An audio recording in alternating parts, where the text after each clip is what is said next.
Nobody likes waking up and feeling like crap, especially me. But with Ghostbed, you don't need to worry about that. At Ghostbed, you'll find made in the USA mattresses with premium materials and backed by 20 to 25-year warranties. Plus, take 101 nights to break it in with their sleep trial. Listeners can get 30% off mattresses plus 2 free pillows or 40% off Ghostbed bundles with a mattress and adjustable base. Use promo code Lewis, Lewis, at ghostbed.com/Lewis for a limited time. This could all go horribly wrong at any minute. It's been a week because I got to stay at the Mission Inn, and that is in Riverside, where we first performed this weekend. If you're just going to want to go there, okay? Look, I realize this is becoming a travel log, but that's what we're doing. You can see outside the magnificent countryside. And let me just point out before I get to Riverside, before I forget, we have been traveling for about 3 hours, and it's brown.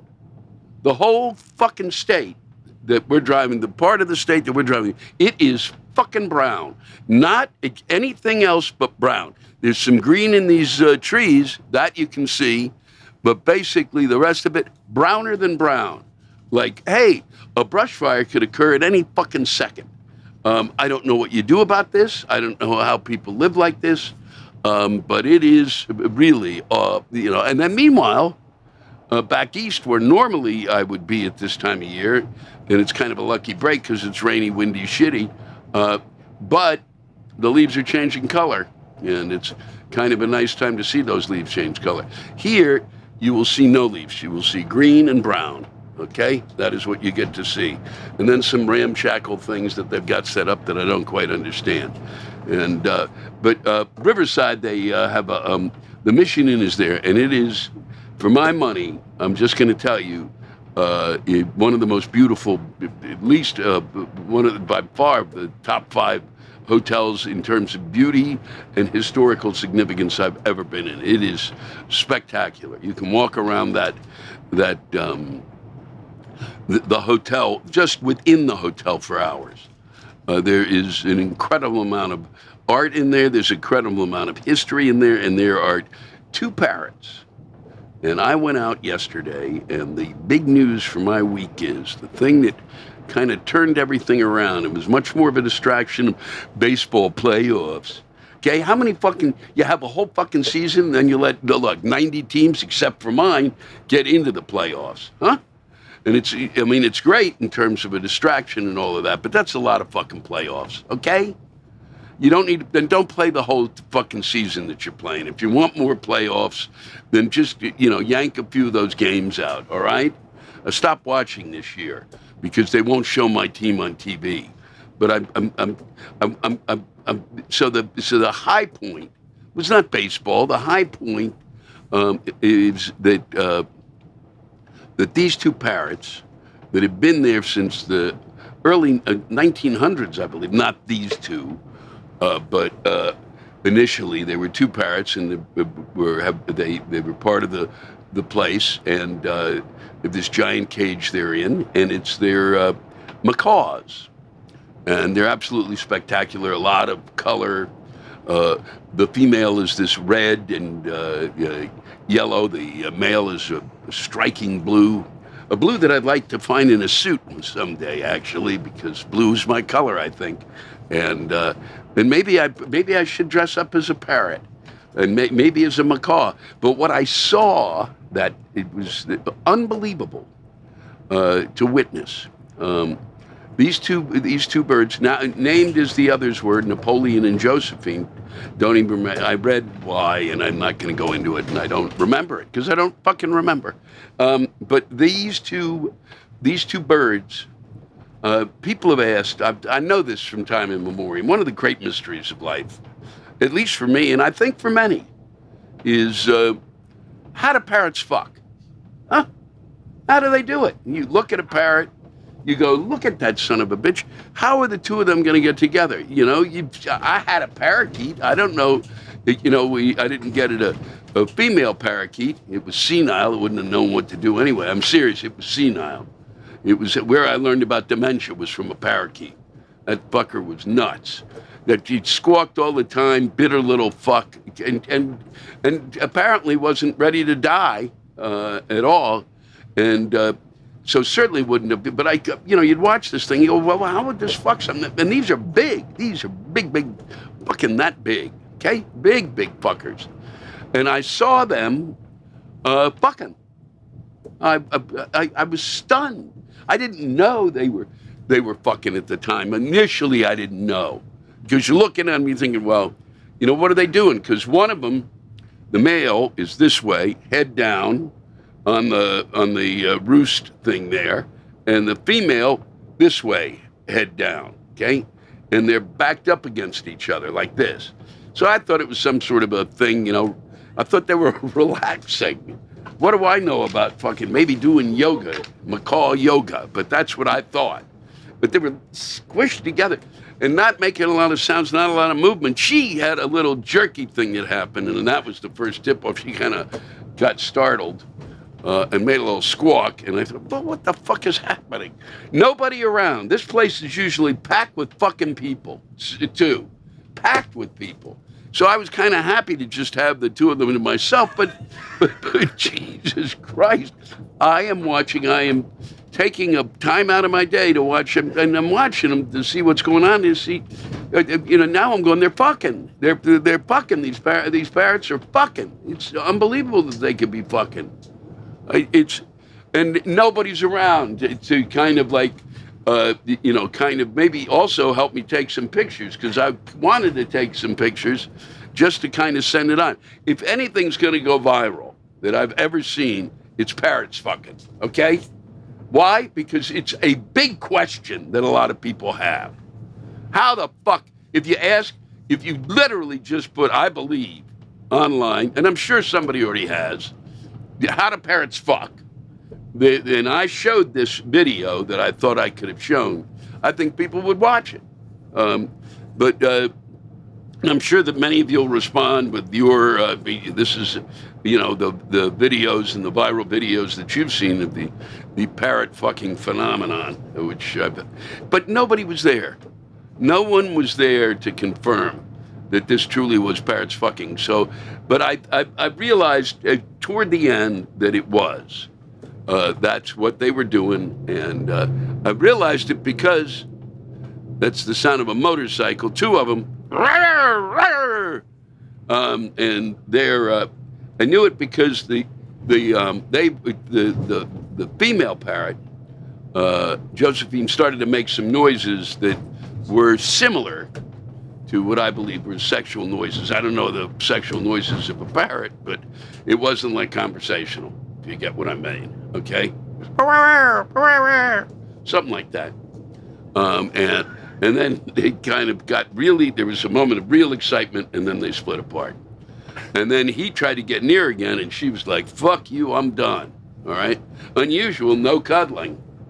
I thought, you'd think at the end that parrots would cuddle, because that would be something they would lean into, having been, their heads were down. Now they might want to see each other again, but no, she was pissed. Then eventually they got together for there was a little French kissing, and those tongues are disturbing, and you don't want to look at a parrot's tongue for very long. It's something odd about them. So that really made for an incredible bit of time there in the Mission Inn, and it was a breakthrough, really, for in terms of my knowledge of the sexuality of parrots. I'll be writing, I'm sure there's I can't imagine to be that guy in the 17th century who's sitting around waiting to watch parrots fuck. What a gig that must have been. And I just stumbled onto it. Talk about luck. My fantasy football team, I got one that is really on a roll. And you really learn a lot from fantasy football. I'll tell you that. You learn kind of a hate of individuals you don't really know. You shouldn't really hate them. But I actually still maintain a kind of not a hate, but an anger. I'm disturbed by my Washington commodes, okay? That bothers me more than my fantasy football team, or the guys who play on my fantasy football team, because I have the machine, the artificial intelligence, pick my team. I let they be the managers so that I don't take the blame for it. So I can yell at an artificial manager that I hired, and I can say, "God damn it, look who you picked." But one group of guys have been doing remarkably well, and it's really been a life changer, I think, for them and for me. And when we gather together, which will be tomorrow, just before for our prayer service, I like to do that early on. It's a little tough this time because we're out in Pacific Standard Time, so I got to get way early to talk to these fuckers and try to get them focused and get them. We do a prayer to Jesus and Yahweh. We also do Allah. We cover all bases. Even Baha'i. I got 2 Baha'i players. Students at the University of California, Davis have voted to change their college mascot from an elitist horse, because those horses, boy, talk about snobby. Huh? Who's never said that? God, did you see that stallion? What a prick, huh? What a snotty son of a bitch. He thinks he's really something. Boy, the expectation they have from being a horse. Oh, the equines. Ugh. And so they want to change it from an elitist horse to a more inclusive cow, and they certainly are. Those cows bringing us that milk, not that soy shit, but real milk, honest milk, a day's work, for fuck's sake. And the old mascot, Gunrock the Mustang, was named for a 1930s racehorse. Yes, sirree, Bob, which student activist Mick Hashimoto says makes him a symbol of the old elite. That's right, because nothing says elite like a racehorse, because they're fucking being ridden and driven, and God knows how many races that poor son of a bitch horse had to do before they took him off and probably turned him into glue, which is what they used to do. Or maybe, do you think he got a chance to retire? Come on. Seriously. The old elite, it's a racehorse. And the UC Davis, they're hardworking people, Hashimoto says, and will better resonate with Aggie the cow. You got it? Better resonate. They're going to have that cow, that all-embracing cow. Got it. I wish I was young again. And those were the problems I had. Fuck that horse. Bring me that cow. Doo-dah day. Wow. Unreal. And then they haven't come up with a goddamn fucking gun safety bill. How's that possible? Because they're fucking, they're fucking jerking off. That's what they're doing. Well, we don't know what this boyfriend loophole, we got to figure. No, you don't have to figure it out. No, there's no difficulty in that. Somebody was violent in a relationship. It's all you need to fucking know. Father, son to father, son to this, mother to that, whatever. Man or a woman or or they're, gay, trans, whatever. Man, woman, gay, trans, dog, cat, sparrow. If they're violent, and that's that. No gunny. You get no gun, okay? You don't get it, ever. I don't care if you think, I don't care if you spent time with a therapist, all right? I've spent time with a therapist, and I'm still miles where I should fucking be. So don't fucking tell me you can't figure out what the loophole is. Don't tell me you can't close it. Huh? You allowed violent people to have guns, you goddamn idiots. Stop it. Take another 10 minutes.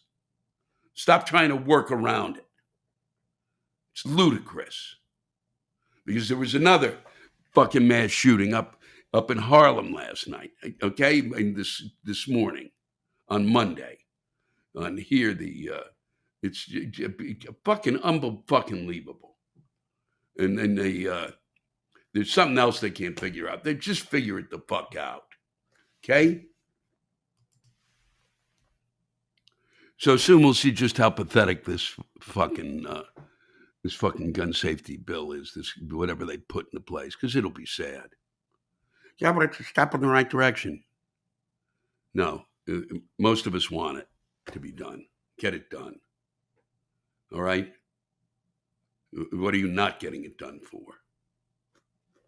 Who are you not getting it done for? Please. Keeping profits with gun makers? What? So why don't you give away free opioids while you're at it? Huh? Idiots. Just we drown in idiots. Whew. And you don't ban books. You just don't do it. Books are vital. Books are like blood, brain blood. It's how we grow. It's how we evolve. It's how we become better. It's how we learn to think. It's how we figure out the mistakes of the past so we can get on with a better future. I can write a whole list of this shit, okay? The fact that I would have to deal with book banning again in my lifetime is beyond my comprehension, okay? We dealt with this before. You don't pull this shit anymore. You don't get to do it, all right? You can't handle what's in it. The rest of us can. You're not in the majority, all right? The rest of us are equipped to do it, and so are your children. So get out of the way, okay? Because we've got a future to get on to. Don't hold us back, okay?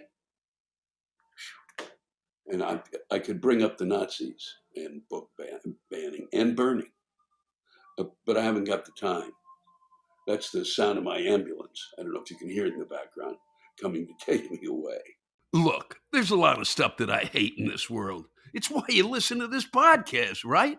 Maybe you agree, maybe you don't, but I know one thing that everybody hates, and that's bad sleep. Maybe you're laying in bed just trying to get to sleep in the first place. Or maybe you're a hot sleeper, so you're waking up dripping in sweat. Well, that's why I'm glad to partner with GhostBed. They're a family-owned company, and they've been around for 20 years, so they know what they're doing. They just don't slap together mattresses like some of these other companies. They actually take the time to make a high-quality, made-in-the-USA mattress that's going to help you get the sleep you deserve, and it's going to last. If you're a hot sleeper, you'll want to check out the GhostBed Luxe, which is dubbed the coolest mattress in the world.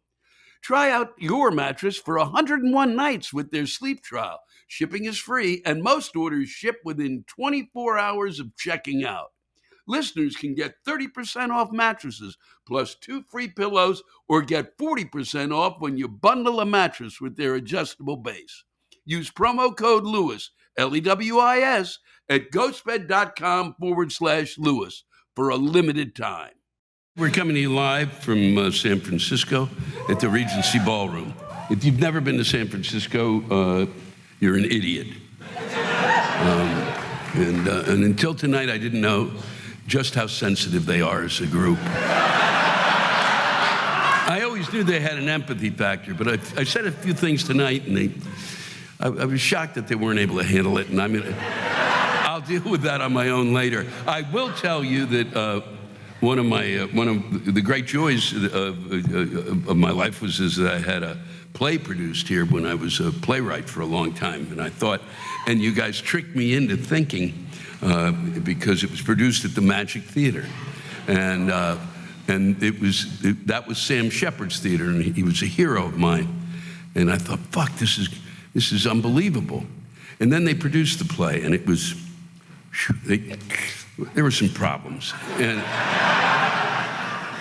didn't actually, sometimes what the playwright sees is not really what comes across, but I got a review in New West, which made it all worth it, in which the writer in New West said that in the first sentence, Lewis Black should never have any of his plays produced in the state of California again. That was spectacular. I knew I must have done something right to have just had him go fuck yourself.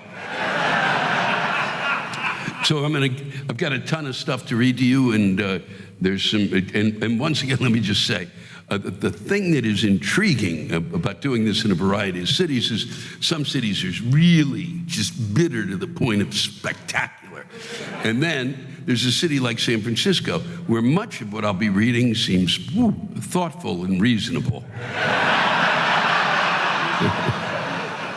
This is from Scott Showman. No matter where I go or what I do, the person behind me will continuously kick my seat.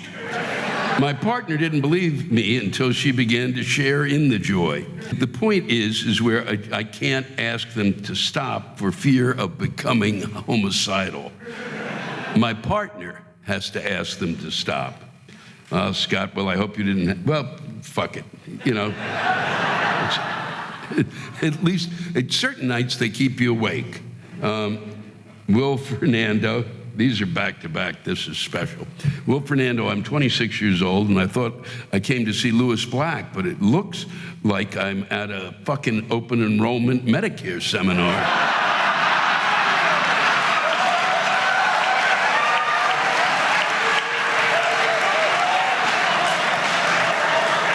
The only thing missing is a guy selling walk-in bathtubs in the lobby.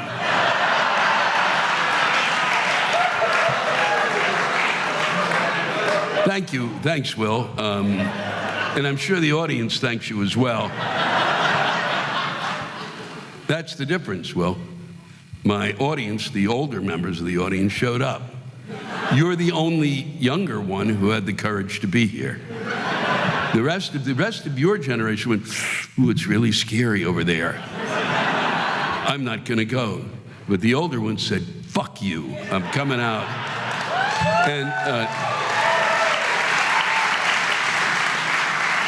And it is funny because I'm trying to get a younger audience to come out, but it's almost like I've got to bring a school bus around to pick them up. And just so you know, Will, you're right. The guy it didn't sell the walk-in bathtubs in the lobby before the show. We do it afterward. So there's Judy Marlin. Hi, Louis. I'm a 93-year-old woman here at the show in San Francisco, and I think you're not only super funny, but you're smoking hot as well.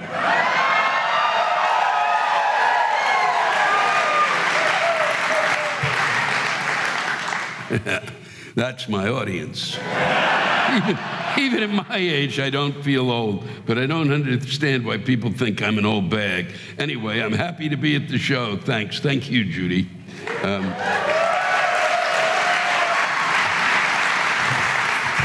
Here's one that's just Carol Schaefer. I'm glad in 2020, it's called I'm Glad I Didn't Get the Chance to Meet You, Louis. In 2020, I was chosen to meet you as a fan because I gave you a lousy $20 a year to sit close to the stage. The last time I was in a fan club was when I was 15, and that was for George Michael. George Michael, Louis, way hotter than you, okay? But he's gay. So, I mean, he is way hotter, but he's gay. Way hotter, but now he is dead, and all I have is you. So COVID happened, and I didn't get to meet you. I'm glad, because what if you smelled bad? I smell spectacular. I do. I smell fucking unbelievable. I'm the only person I know that people will turn to me and go, who smells so good? And I go, it's me. Or what if you were a total dick? All those hours and money I spent on you down the drain. And what would I say to you? Louis, hey, I'm an idiot fan and I'm a Jew too, but never practiced and loved you on The Daily Show 100 years ago, but the only reason was because Jon Stewart was dreamy. The only good thing about COVID was not having to meet you, Louis. So I continue to give you lots of money and come to your shows. Much love. Well, much love to you. That is sucking unfucking-leavable. Arturo Diaz, the fucking bus, giving a pickup time and then saying the bus just left, then waiting for the next bus to have it happen again and again, giving up and having to walk an hour to make it here on time to the Louis Black Show in San Francisco today. My feet hurt, but we made it on time to get whiskey. Well, that's good, Arturo. I'm glad that was the high point. Wow. But this is followed by, this is what I like. So you're bitching and moaning about this, and meanwhile the guy goes, Joseph O'Hara, people here in the San Francisco Bay Area need to stop bitching so much about how the mass transit, like BART, aren't up to snuff. I come from Hampton Roads, Virginia, and I'll tell you, they renamed this area Hampton Roads, just so you know. It's really Norfolk, Virginia, and a couple of other small spots, and they renamed it as if it would make it a tourist attraction. Of fucking idiots. I would say that 90% of the people in this room have never heard of Hampton Roads and will never go there. I come from Hampton Roads, the Norfolk, or for people that don't know where that is. We don't have any mass transit to speak of, and on top of that, all of our bridges then go to tunnels that go underwater. Now, that's not much of an issue for the locals, but when it comes time for the summer tourist season, all the tourists decide to freak the fuck out that they have to drive underwater. Oh no, what a new and novel concept. So for all the people here in the Bay Area, be thankful you actually have a mass transit system that can get you to where you need to go, because when you come from a similar geographic style area that have lots of bodies of water and no mass transit to get you anywhere, and you have to fucking drive everywhere, get the fuck over yourself.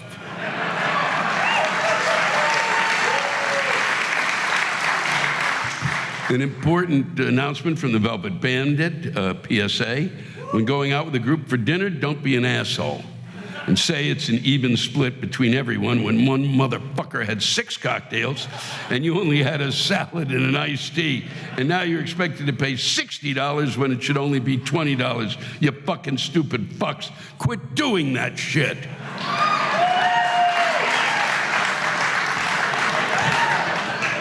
This is Joseph O'Hara.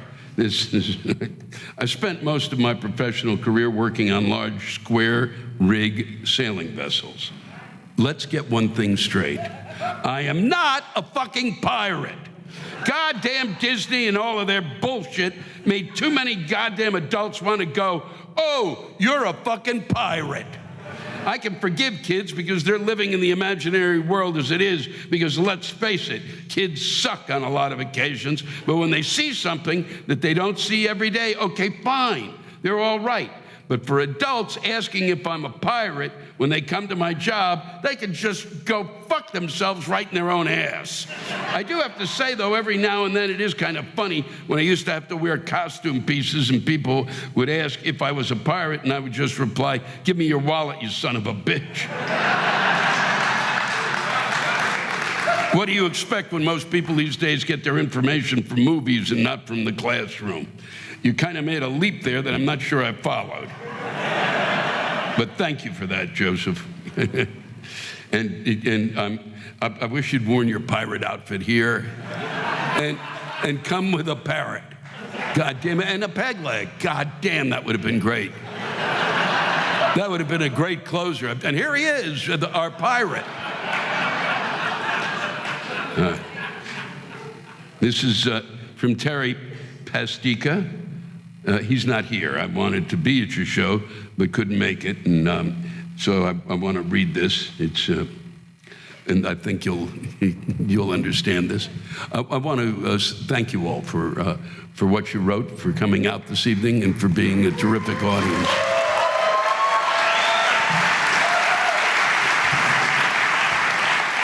And I do promise I will be back.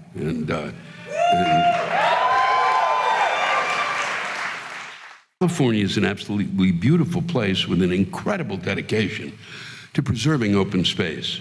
I'm fortunate to live close to a regional park that has miles of trails, which I visit a lot. Hiking the trail, listening to birds, looking for wildlife, admiring the scenery, and then seeing on the side of the trail random bags of green, yellow, or blue dog shit. Serenity gone, God damn it. Why? Why go through the bother of bringing poop bags, sticking your hand in the bag to grab the steaming pile of shit, and then leave it on the side of the trail? Does that make you think you're doing your duty as a responsible dog owner because you put shit in a bag? Fuck you. You don't want to carry the dog shit because you're a mile in and it's not zen or convenient for you to carry it to the end of the trail? Fuck you. Oh, you'll pick it up on the way out, but you forgot? Fuck fuck you. You decided to take your dog on the trail, so do the right fucking responsible thing. This may not seem like a big deal, but to me, leaving dog shit bags on the trail is just the perfect symbolism of why so many things are fucked up today. Rather than taking care of your shit, metaphorically or literally, it implies entitlement, a lack of responsibility, a lack of respect for others in your community, expecting others to clean up your mess, and ultimately, one more example of how there are no consequences for the asshole, but consequences to other. Let's just all agree to take care of your own shit and thereby respect others. Words to live by. Thank you very much for coming out.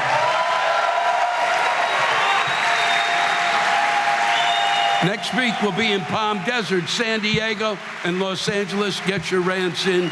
Thanks, everybody, for watching. Thank you for spending time with me. And seriously, take care of each other. Good night. Thanks to all of you for listening to my Rantcast. If you have a rant you want to get off your chest, send it in to me at lewisblack.com/live. You can think of it as therapy, or whatever you want to think of it as. Just let it rip. And I want to thank the true stars of our show, the Ranters, and the splendid rants they gave us. Lewis Black's Rantcast was created and hosted by me. Lewis Black. Our live rant audio was produced by James Salter. Our theme song by Chris Lane. Executive producer, Ben Brewer. Executive producers, Matt Kleinschmidt and Robert Kelly for the Laugh Button Podcast.